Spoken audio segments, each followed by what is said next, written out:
কালক্ষেপণ করছেন। রাখেন স্যার, বলতে দেন আমাকে স্যার। 48 ঘন্টা যে আলটিমেটাম দিয়েছে, আমি আজকে সচিব স্যারের কাছে এই জিনিসটা উপস্থাপন করব। প্রমোশন ক্লোজ করা হয়েছে, প্রমোশন ক্লোজ করা হয়েছে। না স্যার, প্রমোশন প্রাই যে এই নতুন প্রমোশন 20% করা হয়েছে, আর ইঞ্জিনিয়ারদের একবার পুরো ক্লোজ করে দেওয়া হয়েছে। কেন স্যার? সিস্টেম সুপারভাইজার থেকে হ্যাঁ, সেটা আপনার বলতো, সেটা আগে দেখান না কেন? সেটা বলতে হতো। সেই প্রতিবাদ আপনারা করেন নাই, এই প্রতিবাদটা আপনারা করেন নাই। হ্যাঁ, ইঞ্জিনিয়ারদের ওখানে ক্লোজ করা হয়েছে, আর পেশাগত সহকারীদের ক্লোজ মাত্র আগের চেয়ে কম করা হয়েছে। কেন? বন্ধ থাকলে প্রমোশন চারজন উপমন্ডল কথা বলতে কেমন করে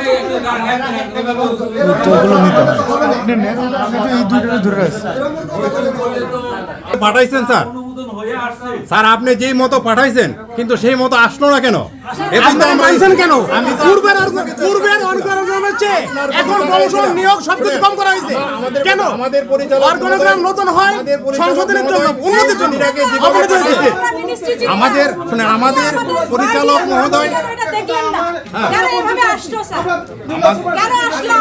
আমাদের পরিচালক মহোদয় নিয়োগ বিধিটা যেভাবে পাঠাইছে সেভাবে কেন আসে নাই, কেন আসে নাই সেটা আমরা জানতে চাই।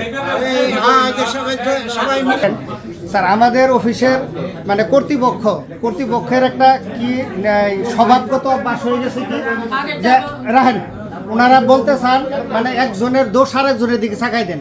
যেমন স্যার ওনার বক্তব্য বললেন কি যে এটা শামসুদ্দিন সাহেব এত বছর, শাহ আলম সাহেব এত বছর, আপনি যে প্রায় 2.5 বছর 3.5 বছর সময় পাইলেন, আপনার কাছে সকল কর্মকর্তা কর্মচারীর কাছ থেকে আমার বিনয়ের জিজ্ঞাসা, আপনার আমলে কয়টা চিঠি পার হয়েছে, মানে কয়টা কার্যক্রম হয়েছে, কয়টা চিঠি আপনি সাইন করাইছেন, পাস করতে পারছেন, বলেন তো কাইন্ডলি স্যার।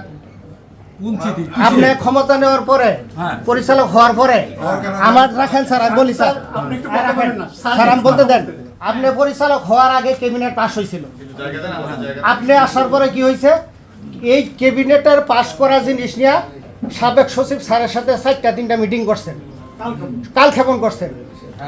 রাখেন স্যার, বলতে দেন আমাকে স্যার।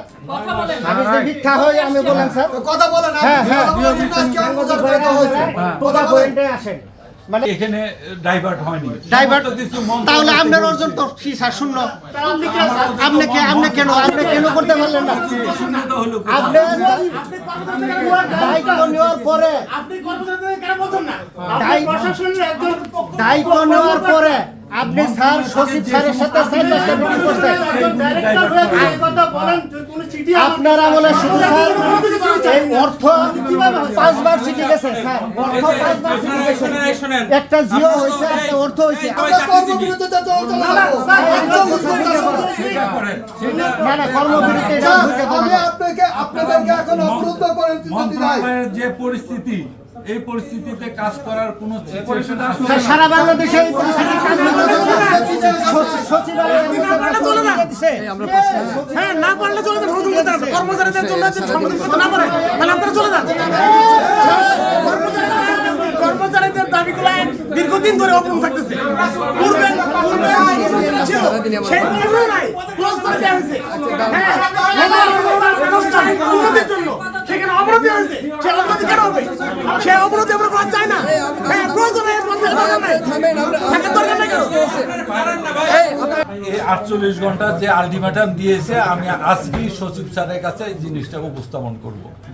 করার পরে তাদের যে দাবি দেওয়া সেটা আমি তুলবো। আপনারাও যেহেতু আপনাদেরকে ডেকে আনছে, আপনারা যেহেতু এটা মিডিয়াতে, আপনারাও মিডিয়াতে এটা প্রচার করেন, কারণ এটা শুধু আবহাওয়ার পরিচালকের হাতে সীমাবদ্ধ নয়, প্রতিরক্ষা মন্ত্রণালয়ের হাতে সীমাবদ্ধ নয়, এটা জনপ্রশাসন মন্ত্রণালয়ের সম্পৃক্ত,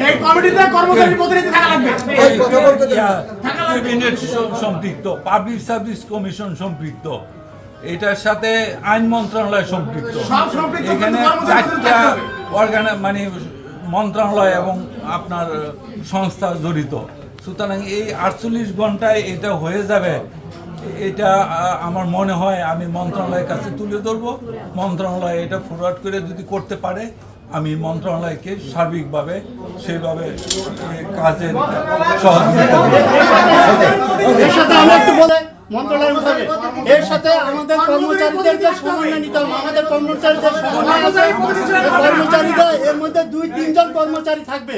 আপনারা মিডিয়াতে এই জিনিসটা ভালো করে ফলো করেন।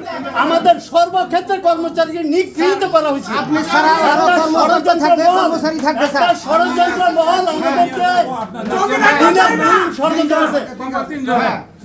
আমার সাথে এখনই চলেন সচিব স্যারের সাথে